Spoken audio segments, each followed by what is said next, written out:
જય ગૌ માતા. હવે આપણે બીજામૃત કઈ રીતે બનાવવું એના માટેની માહિતી આપીએ છીએ. આ બીજામૃતની જે માહિતી આપું છું એ 100 કિલો બીજ માટેનું છે.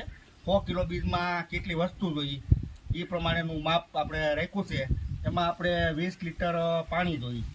આ 20 લીટર પાણી છે અને 5 કિલો ગાયનું સાણ તાજું છે અને 5 લીટર તમે જોવો છો ગૌમૂત્ર છે અને આની અંદર ગાયનું સાણ છે 5 કિલો અને આ જેઠાપાણાની જ્યાં દવા ન થતી એક મુઠ્ઠી માટી છે અને 50 ગ્રામ આ ખાવાનો સૂનો છે.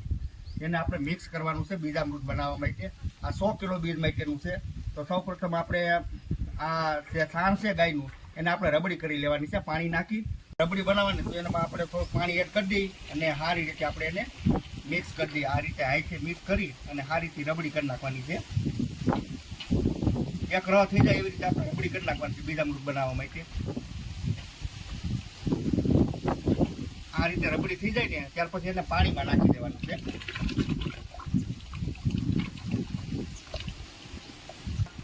5 લીટર ગૌમૂત્ર છે એને આપણે આમાં એડ કરી દેવાનું છે.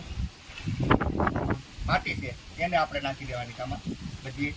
ત્યાર પછી આ સૂનો જે છે ખાવાનો એને આપણે આમાં 50 ગ્રામ સૂનો આપણે આમાં નાખી દેવાનો છે અને સારી રીતે હલાવી નાખવાનું છે. આપણે મિક્સ કરી દેવાનું છે ટૂંકમાં. 100 કિલો બીજ માટેનું છે. આ રીતે તૈયાર થઈ જાય કમ્પ્લીટ હલાવી નાખવાનું છે અને એના કાંટાની દિશામાં હલાવવાનું છે.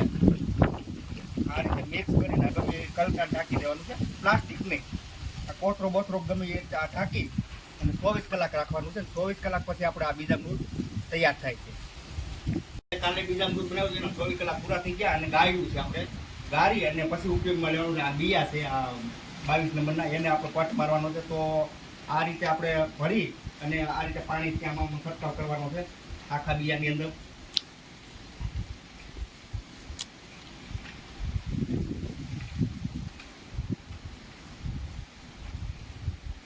આ રીતે ધીમે ધીમે છંટકાવ કરતો જવાનો, હાથ ફેરવતો જવાનો, છંટકાવ કરતો જવાનો છે.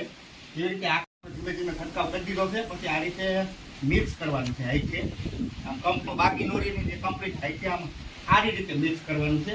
કમ્પ્લીટ આ રીતે મિક્સ થઈ જાય ને પણ છે કે આમાં આખું પ્રકારનું છંટકાવ કરવાનો છે જેથી આની કોઈકની છે એ ઉપરની ઉખડે નહીં. જો કોઈકની ઉખડી જાય તો ઉગાવવામાં પ્રોબ્લેમ રહેશે. પછી ઘણા ખેડૂતોનો પ્રશ્ન આવે છે કે અમે બીજામૃતનો પટ આપ્યો અને ઉગ્યું નહીં. પણ એનું મેઇન કારણ છે વધારે પડતો ભેજ આપવાથી આવા દાણા થઈ જાય છે સફેદ કલરના. એટલે ઉપલી પોચી ન ઉકળે એ રીતે આપણે ભેજ મારવાનો છે અને આશા આ રીતે ઉકળી દેવાના છે.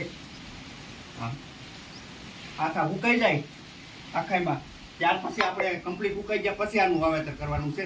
જય ગૌ માતા.